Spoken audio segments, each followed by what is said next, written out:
Auzubillahiminash-shaytanir-rajim. Bismillahir-rahmanir-rahim. Assalamu alaikum and a very good morning. Today, with the help of Allah, we are going to start our fourth lecture on virology, and that will consist of classification of medically important viruses. So let's start with lecture. Number 1. Food for thought. Before starting the lecture, I want to give you some food for thought that we are suffering the conditions nowadays. It's about the condition that we are suffering from. Imagine that you are serving your patients and you are sitting as doctors and medical students in the outdoors or on telemedicine center or telephone helplines, and a 21 years old guy calls you and tells that he is suffering from high-grade fever and dry cough from 3 days. When you ask him the history, he answers that he went to meet his uncle who came 2 weeks back from USA. 2 हफ्ते पहले वो गया था अपने चचा से मिलने जो कि USA से आए थे. Now my question is, what will you do next? How will you proceed with this call or case, and what is your initial diagnosis? I just want to ask you that what are the signs and symptoms of corona or COVID-19? कौन से ऐसे red flags होंगे जो raise होंगे आपके एकदम से brain में और रिफ्लेक्सली आपको पता चल जाएगा कि नहीं, ये वाला जो पेशेंट है ये साइन और सिम्टम कुछ पूरे हो रहे हैं कोरोना के, कुछ नहीं पूरे हो रहे. And then what will you do next? कैसे आप अपने जहन में डिफरेंशियल डायग्नोसिस बनाएंगे फौरी और उस पेशेंट को आप क्या एडवाइस करेंगे, प्रोसीड कैसे करेंगे इस कॉल से? आया आप उसको वेट करने का कहेंगे, वेट एंड ऑब्जर्व करने का कहेंगे, और you will say that just proceed to the emergency unit of any hospital, any nearby hospital, or you will advise him to make a call to 1122 to get an ambulance, and या फिर आप उसको कहेंगे कि अच्छा बेटा ये आपको देख लिया है हमने और आप सेल्फ आइसोलेट हो जाएं और प्रिकॉशंस जारी रखें. Whatever you think, just make a practice of dealing with these calls, because nowadays we are facing this war as a nation rather globally. तो हम लोगों ने इस वॉर से ऑब्वियसली फाइट करना है. Now some of us are fighting on the front line, some are on the second line, and some are facing it on third and fourth line, and so on and so forth. So just have an idea that if you get a call from your family friends, from relatives, from mates, from servants, drivers, or any community person that belongs from your community, what are you going to advise him or her? So coming to the point, that are the learning outcomes for today's lecture is that in the end, we will be able to write down the principles of classification of viruses, and we will try to draw the classification scheme for DNA and RNA viruses. Now what are the criteria for classification? कौन से criteria हैं जो आजकल in use हैं classification के? एक तो हम इनको क्लासिफाई करते हैं on the basis of their chemical and morphological criteria. For instance nucleic acid कौन सा है उनका, मॉलिक्यूलर वेट कैसा है, कितना है मॉलिक्यूलर वेट, और स्ट्रक्चर क्या है उसका. अब न्यूक्लिक एसिड आपको अच्छी तरह पता है कि वायरल न्यूक्लिक एसिड जो है वो जीनोम होती है, उसमें डीएनए भी हो सकता है, आरएनए भी हो सकता है. सिंगल स्ट्रैंड का मतलब है सिंगल स्ट्रैंड होगा उसमें न्यूक्लिक एसिड का, whether it is a DNA और आरएनए. डबल स्ट्रैंड का मतलब होगा कि वहां पे डबल स्ट्रैंड होंगे, वेदर इट इज डीएनए और RNA. Now coming to the nucleocapsid. Nucleocapsid या कैप्सिड क्या है, ये हमने पहले लेक्चर में पढ़ा था कि न्यूक्लियोकैप्सिड जो है न्यूक्लिक एसिड जीनोम और कैप्सिड प्रोटीन से मिलकर बनता है. अब इसका साइज क्या है, सिमेट्री क्या है, एनवेलप है कि नहीं है, उसके ऊपर एक कवरिंग चढ़ी है कि नहीं है. These are all the criteria that we will be using to classify the family of viruses. अच्छा, न्यूक्लिक एसिड की सिमेट्री होती है, ये हमने पहले पढ़ लिया था फर्स्ट लेक्चर में कि न्यूक्लिक एसिड की एक तो ये प्रोटीन से मिलके बने होते हैं और इनकी सिमेट्री दो तरह की हो सकती है. या तो ये ज्योमेट्रिकल होंगे, हेक्सागोनल शेप होगी, 6 साइडेड, और इनको हम कहेंगे आइकोसाहेड्रल, और या ये होंगे हेलिकल जिसमें ये हॉलो कॉइल लाइक स्ट्रक्चर होगा। So nucleocapsid is made up of nucleic acid genome plus capsid proteins, जो उनका स्ट्रक्चर है उसकी प्रोटीन्स और न्यूक्लिक एसिड जीनोम मिलके न्यूक्लियोकैप्सिड बनाते हैं। Now have a look on this, a wide classification of DNA viruses. We will start from our left side. Left side पे देखते हैं डीएनए वायरसेस को हम क्लासिफाई करते हैं, एक डबल स्ट्रैंडेड होते हैं, एक सिंगल स्ट्रैंडेड होते हैं। अब डबल स्ट्रैंडेड में आगे दो तरह की क्लासिफिकेशन है, कुछ होंगे एनवेलप जो कि कवर्ड होंगे, कुछ होंगे अनएनवेलप जिनको हम नेकेड भी कहते हैं। तब एनवेलप में कौन कौन से वायरसेस आते हैं? हिपेडना viruses, herpes viruses and pox viruses, जो कि enveloped होंगे, they will be covered by an envelope. कुछ होते हैं unenveloped. Unenveloped में कौन कौन से आएंगे? They will be comprising of adenoviruses, papilloma and polyoma virus. Now coming to the single stranded genome जो है वो कौन से डीएनए वायरसेस में होती है? वो एक ही होते हैं, they are always unenveloped, naked होंगे, इनके ऊपर कोई कवरिंग नहीं होगी, कोई एनवेलप नहीं होगा, and the family of viruses that lie under this heading single stranded unenveloped is parvovirus. Now coming to the classification of RNA viruses. RNA viruses को हम आगे चार तरह से सब क्लासिफाई करते हैं।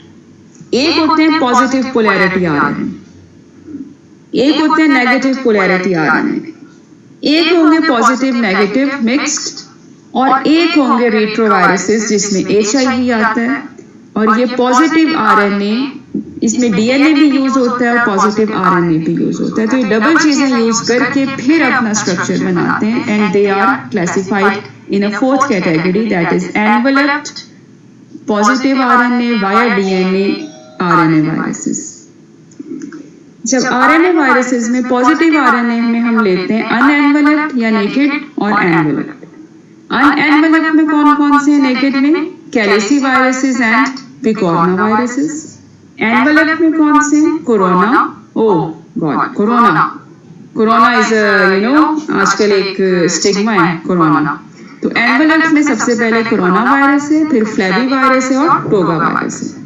So by now you are able to classify coronavirus. अगर आपसे कोई पूछता है तो you are going to say that coronavirus is a positive stranded RNA virus and that is enveloped. Coronavirus, flavivirus and Toga virus are based in enveloped viruses, positive stranded RNA. Now coming to the second category, that is negative stranded RNA. इसमें enveloped viruses आते हैं. And which viruses are they?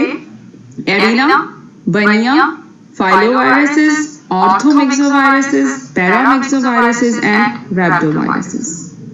एक आते हैं जिनमें positive negative RNA polarity होती है, and they consist of double capsid, and the virus here is reoviruses. अब ये देखिए, have a look on this icosahedral capsid. Left side पे अगर आप देखेंगे आपको हेक्सागोनल स्ट्रक्चर नजर आ रहा है, और ये जो कैप्सिड है that is made up of nucleic acid genome and outer structure capsid proteins. और हम इसको देख के कह सकते हैं कि एक ज्योमेट्रिकल आइकोसाहेड्रल हेक्सागोनल स्ट्रक्चर है, बड़ा सिमेट्रिकल बना हुआ है। और इसकी शेप्स देख लेते हैं, कितने साइडेड है, 1 2 3 4 5 6। So this is icosahedral capsid. Now coming to the right side diagram, A को देखें हम तो ये न्यूक्लियोकैप्सिड है, ये भी हेक्सागोनल है, आइकोसाहेड्रल है। बी को देखें तो ये देखें हेलिकल है, हॉलो, जैसे स्प्रिंग जो होता है वो बीच में से हॉलो सा होता है, तो helical hollow coil like structure है। सी को देखें एनवेलप्ड आइकोसाहेड्रल। अब बीच में देखें आप न्यूक्लियोकैप्सिड को तो वो 6 साइडेड ही होगा, ज्योमेट्रिकल शेप है, लेकिन फर्क क्या है कि उसके ऊपर एक एनवेलप चढ़ा हुआ है, कवरिंग चढ़ी हुई है। And coming to the D में क्या है, एनवेलप भी चढ़ा हुआ है, उसके ऊपर स्पाइक्स भी हैं, लेकिन अंदर जो न्यूक्लियोकैप्सिड है दैट इज हेलिकल या कॉइल लाइक स्ट्रक्चर है और इररेगुलर है। Is it clear by now? Now coming to the classification of DNA viruses. DNA viruses में एक होते हैं डबल स्ट्रैंडेड डीएनए और एक होते हैं single stranded DNA.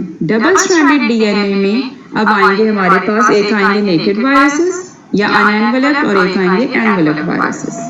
So starting with the naked viruses, we will start with adenovirus, papilloma virus और polyoma virus।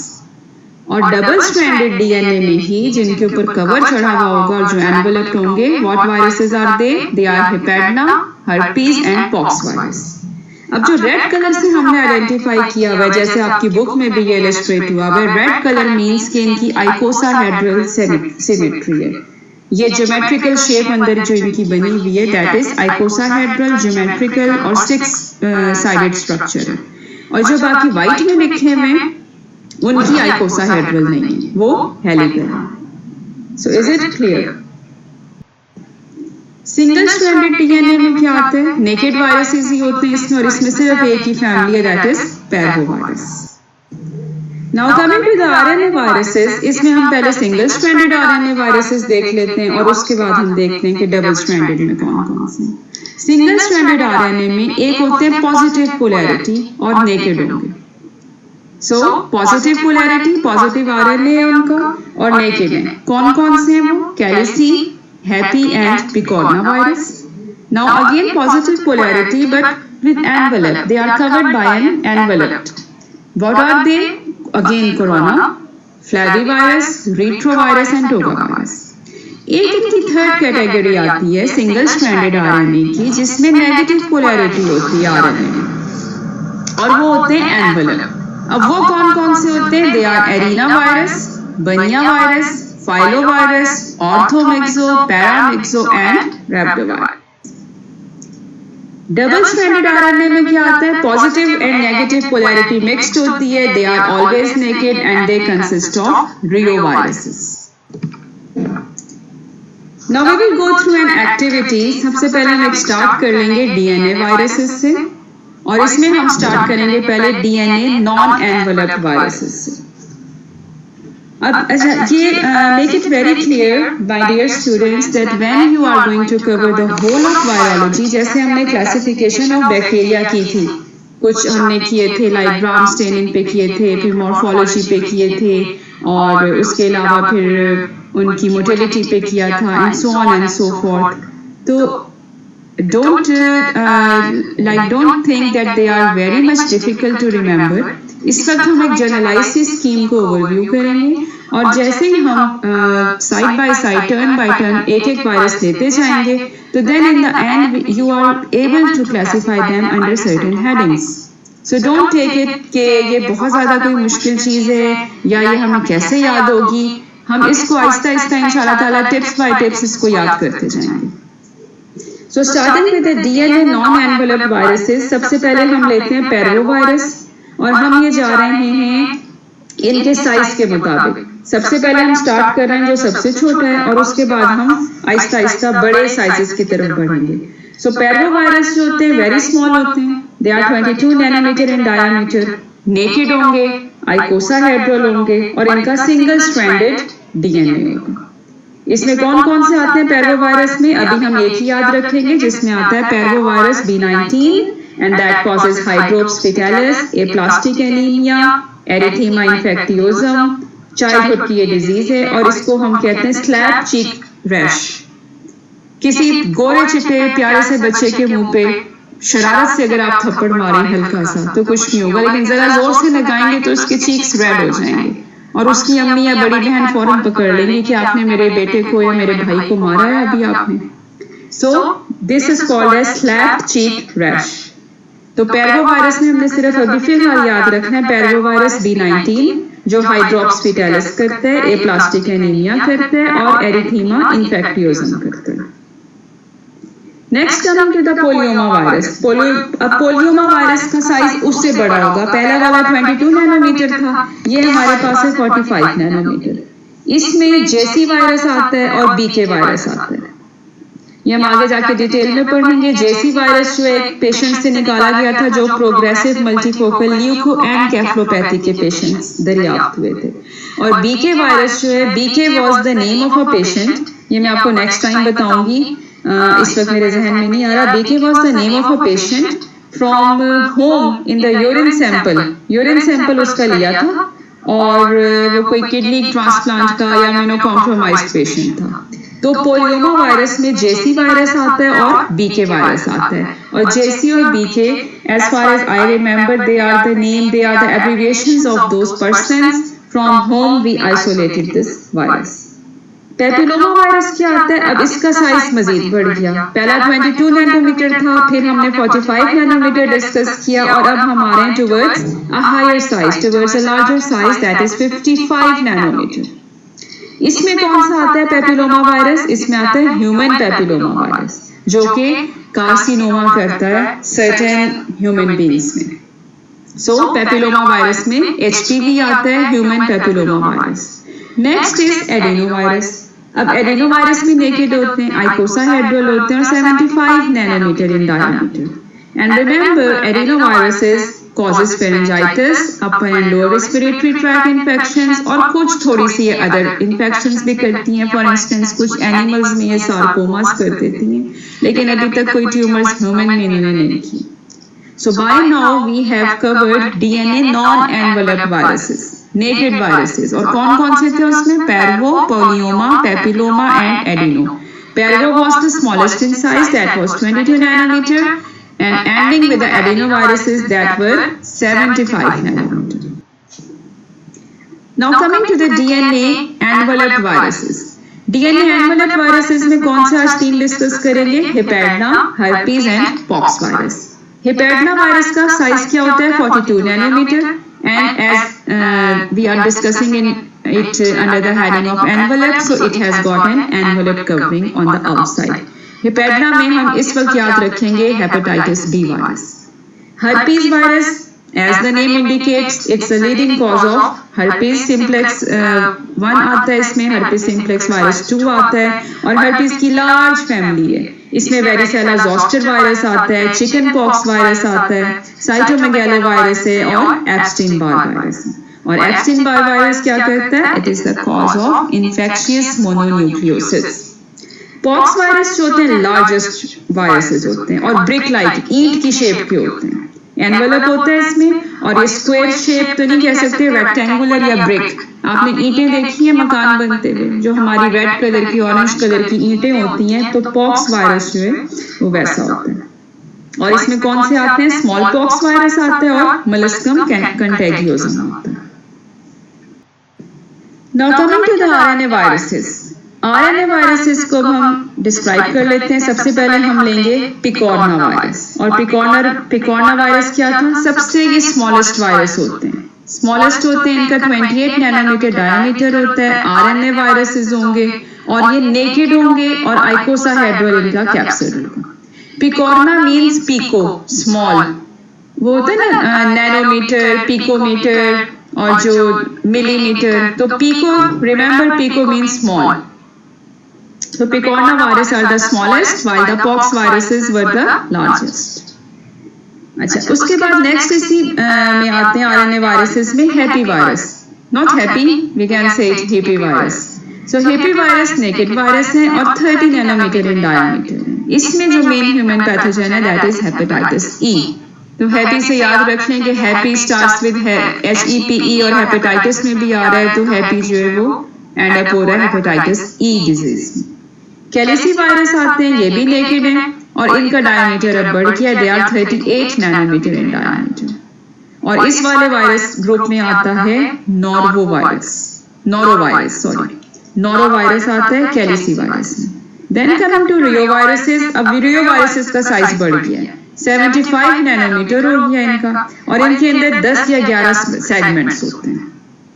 रियोवायरस का एक और नाम है that is respiratory enteric orphan, क्योंकि ये सबसे पहले रेस्पिरेटरी और एंटेरिक ट्रैक्ट्स में दरियाफ्त हुए थे। So reo means, it is an acronym है या एब्रिविएशन है, respiratory enteric orphan.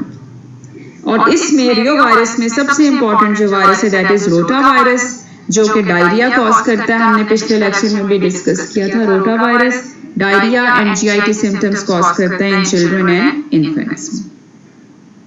Coming to flavivirus, flavivirus में हेपेटाइटिस सी आता है, येलो फीवर है, डेंगू वायरस आजकल हमारे पास इन था, जीका वायरस के केसेस हुए थे।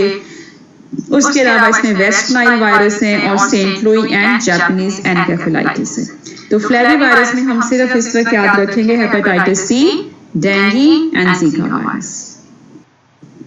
Now coming to toga virus के भी आइकोसाहेड्रल कैप्सिड होता है और टोगा वायरसेस में अल्फा वायरस होते हैं और रोबी वायरस होते हैं। इनमें कौन कौन से अब होते हैं? Eastern and western encephalitis virus होता है और रूबेला वायरस होता है। कमिंग टू द रेट्रोवायरस में आपने याद रखना है HIV, for the time being only HIV, human immunodeficiency virus. Orthomyxo और पैरामिक्सो। ऑर्थोमिक्सो वायरस में क्या होगा? ऑर्थोमिक्सो में influenza virus is main culprit और पैरामिक्सो वायरस में measles, mumps, para influenza and respiratory syncytial viruses. Rhabdo virus में हमारा rabies आता है। फाइलो वायरस में हमारे पास इबोला वायरस आता है और मार्बर्ग वायरस आता है। And coming to corona virus, that is the most important culprit nowadays. अब कोरोना वायरस की हम, जो कि आज के लिए हॉट सेलिंग केक है all over the world and it is an international emergency declared by WHO and CDC and a lot of reading material and workshops and seminars and symposia all are going around the globe regarding this coronavirus। इसको हम थोड़ी सी detail में पढ़ लेते हैं। Envelope viruses हैं, इनका nucleocapsid helical होता है, दैट मींस कॉइल लाइक होता है। सिंगल स्ट्रैंडेड होगा RNA, लीनियर होगा, नॉन सेगमेंटेड होगा एंड पॉजिटिव पोलैरिटी। तो हम इसको याद रख सकते हैं। थिंक तो ये पॉजिटिवली करता है, बेचारा है तो पॉजिटिव पोलैरिटी, लेकिन इसने तबाही मचा दी है पूरी दुनिया में। अच्छा, कोरोना का मतलब क्या होता है? कल मैं एक लिटरेचर पढ़ रही थी जिसमें मुझे पता चला कि corona is a Latin word and it describes the crown, जैसे क्राउन के स्पाइक्स होते हैं। तो आपकी बुक में जब मैंने ये रेफर किया तो बुक में भी आपका लिखा हुआ था कि प्रोमिनेंट स्पाइक्स होते हैं जो कि प्रोट्रूड कर रहे होते हैं एनवेलप से। So just remember it with the crown of a king. और कोरोना वायरस जो है दैट मींस क्राउन, जो कि स्पाइक्स होते हैं इसके क्राउन की तरह। नाउ कमिंग टू एरिना, बनिया and delta viruses. Arena virus ये भी हेलिकल न्यूक्लियोकैप्सिड होता है, सिंगल स्ट्रैंडेड होता है। एरिना को अभी हम डिस्कस नहीं कर। अच्छा, एरिना में एक चीज मैं आपको बता दूं, एरिना मींस सैंड, और जैसे रेत के जर्रे होते हैं, और इसका मतलब क्या होता है? ग्रैन्यूल्स होते हैं वायरॉन सरफेस पे, और ये ग्रैन्यूल्स नॉन फंक्शनल राइबोसोम्स होते हैं। बनिया वायरस जो होता है इसमें कोरियन हेमरेजिक फीवर आता है, कॉन्गो हेमरेजिक फीवर आता है। इफ यू रिमेंबर कुछ अर्सा पहले हेमरेजिक फीवर का भी आया था, ये ईद कुर्बान के दिनों में बहुत ज्यादा आया था। इसके अवेयरनेस सेमिनार हुए थे जिसमें बताया गया था कि कुर्बानी की खालों को कैसे आपने डिस्पोज ऑफ करना है और ज़बीहा के जानवर का गोश्त कैसे इस्तेमाल करना है, उसको कितनी देर नमक लगा के रखना है, उसके बाद खाल वाली जगह, ज़बीहे वाली जगह को साफ कैसे करना है, पानी वहाँ कैसे बहाना है, and so on and so fourth. याद से आई थिंक सो 2-3 साल पहले इसका आया था। डेल्टा वायरस डिफेक्टिव वायरस होता है। D is for defective, D is for delta and D is for hepatitis D for Denmark। तो डेल्टा वायरसेस में हेपेटाइटिस D आता है। ये बेचारा अकेला काम नहीं कर सकता, बड़ा कमजोर है, इसको किसी ना किसी वायरस की मदद चाहिए होती है। तो क्या होता है कि जो हेपेटाइटिस B वायरस है वो इसको मदद प्रोवाइड करता है। सो B is for Bravo and B is a very brave virus and D is defective, तो इसको हम याद रख सकते हैं डेल्टा। अच्छा, इसको मैसेज भी याद रख सकते हैं। By the way armed forces की होती हैं लाइक बटालियंस, तो alpha, bravo, Charlie and delta, they are 4 battalions of Pakistan Armed Forces। So you can remember it by delta, defective है, D है, और B is for Bravo and B is for hepatitis B virus। Now moving towards the end of our lecture, we are going to match the items, that is the causative agent with its respective diseases। For instance, अब आपने करना ये है कि पैरवो virus आपने book से पढ़ लेना है और कौन सी डिजीज करता है, and then you are going to match the specific disease with the etiological agent. Parvo virus, papilloma virus, these are the name of the viruses, adenovirus, hepadnavirus, herpes virus, Epstein-Barr, pox, corona, paramyxo, herpesvirus and Banya virus। और diseases हमने कौन कौन सी लिखी हुई हैं? SARS, that is severe acute respiratory syndrome, measles, infectious mononucleosis, hepatitis E, hydrops vitalis, hepatitis B, hemorrhagic fever, smallpox, upper respiratory infections, CA cervix and herpes simplex.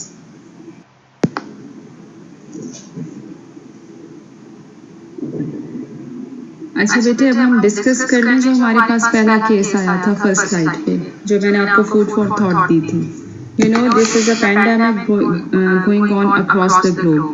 तो let's suppose कि आपके पास एक कॉल आई थी जिसमें 21-year-old मेल ने हमें बताया था कि उसको फीवर है और उसको खांसी है, और वो पिछले दिनों मिला है अपने एक अंकल से जो यूएसए से आए हैं.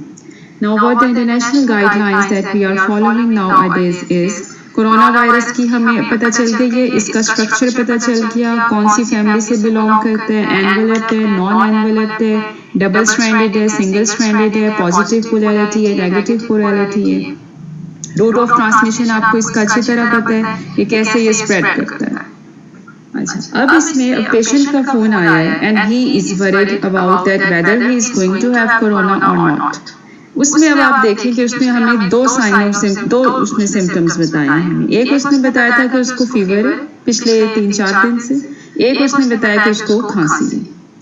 नेक्स्ट आप उसने खुद क्लू दे दिया कि वो एक बंदे से मिला जो यूएसए से आया है. तो अब इसमें हमारे पास 3 चीजें पूरी हो रही हैं, fever, then dry cough and then history of exposure to someone who was who was suspected to carry coronavirus along with him or her. अब आप इसमें 3 चीजों से बताएंगे. सबसे पहले तो आपने उसका and one thing, remember while taking the history you have to ask specific demographic questions from him or her, the caller. बेटा आपका नाम क्या है, कहाँ से बोल रहे हैं, मोबाइल नंबर मैं आपका ले सकता हूँ, एंड देन इंट्रोड्यूस योरसेल्फ कि मैं डॉक्टर ABC बोल रही हूँ from so and so institute.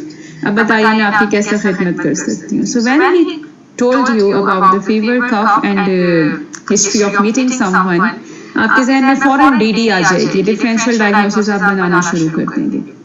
Differential diagnosis किस किस चीज में बनेगा? अब इसका फेरेंजाइटिस हो गया और ब्रोंकाइटिस है, COPD का पेशेंट तो नहीं है, क्रॉनिक ऑब्स्ट्रक्टिव पल्मोनरी डिजीज का, कोई स्मोकर तो नहीं है, साथ में कोमॉर्बिडिटी तो नहीं है, इम्यूनो कॉम्प्रोमाइज तो नहीं है, खुदा ना खास्ता कीमोथेरेपी रेडियोथेरेपी तो नहीं ले रहा, और उसके अलावा एस्थमेटिक तो नहीं है. ये आप DD फौरन बना लेंगे within a few seconds.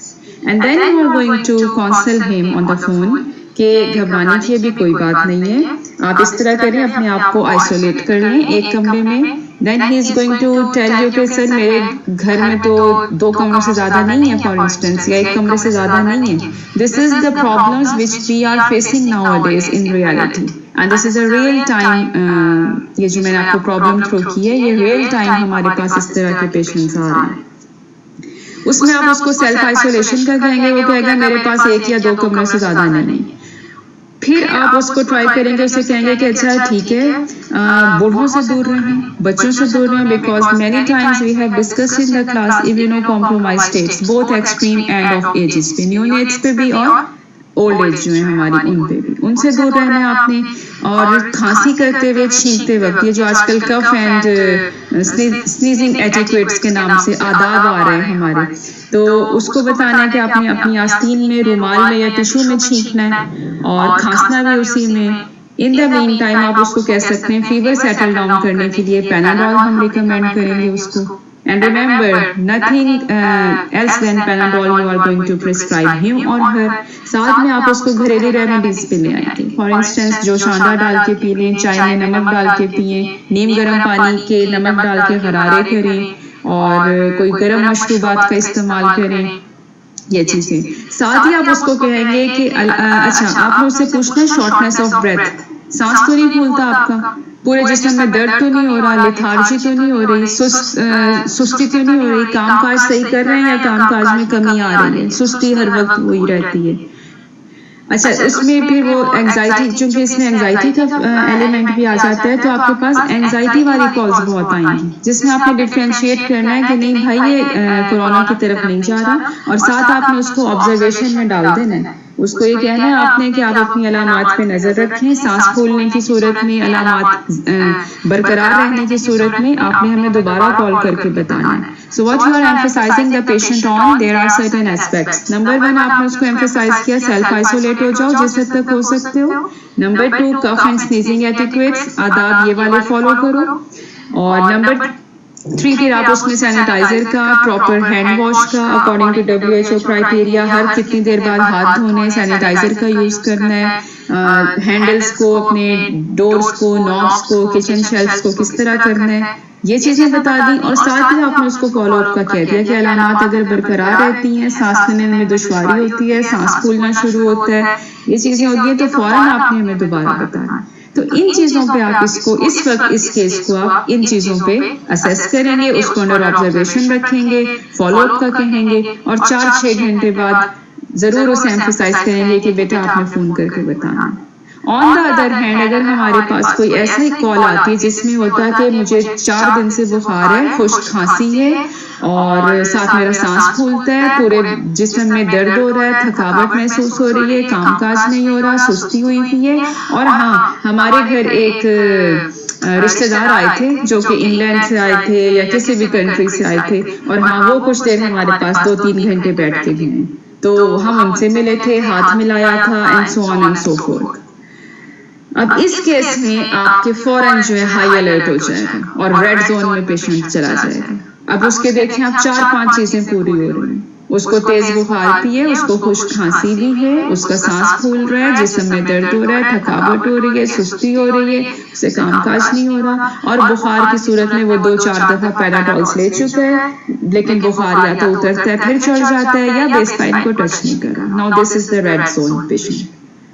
इसको आपने फौरन एज अ सीरियस पेशेंट लेना और फौरन डायरेक्टिव, इसमें ना आप उसे ऑब्जर्वेशन में डालेंगे, ना आप उसका इंतजार करने का कहेंगे, आप फौरी उसको कह देंगे कि ओके पेशेंट ABC, मैं डॉक्टर सो एंड सो बोल रहा हूँ, आपकी अलामात मैंने चेक कर ली हैं, तो मेरे ख्याल में आपका टेस्ट होना चाहिए कोरोना का, और इसके लिए हम आपको मशवरा देंगे कि आप सो एंड सो नंबर पर रब्ता करें.